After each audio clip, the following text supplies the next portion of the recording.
மத்தியமாவுக்கு வரக்கூடிய February 2026க்கு important pros meanings தான் நம்ம பார்க்க போகிறோம். கின்ஹி பாஞ்சுக்கு அர்த்த ஹிந்தி மே லிக்கியே. உங்களுக்கு கொடுக்கப்பட்டிருக்கிறதுலேருந்து நீங்கள் 5 மட்டும் எழுதணும். அதில் இம்பார்ட்டன்ஸாக பார்க்கலாம்.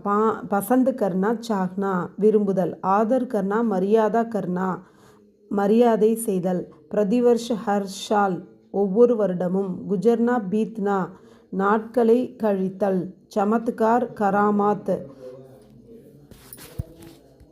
அதிசயம், தும் பூஞ்ச் வால், ஷிகர் சோட்டி சிகரம், சவுங்க் அச்ரஜ் ஆச்சரியம், ஸ்வர்க சித்தார்னா மர்ஜானா இறந்து போதல், கன்னா கிண்ணத்தி எண்ணுதல், வேலா சமை நேரம், கியாதி கீர்த்தி புகழ், விஸ்ராம் ஆராம் ஓய்வு, உத்தேஷ்ய லக்ஷ்ய லட்சியம், சர்வோத்தம் சர்வோச்ச சிறந்த, அத்தியாச்சார் ஜுல்ம் கொடுமை, யோதா வீர் வீரன், ஷகல் ரூப் வடிவம், ஷேஷ் பாக்கி மீதி.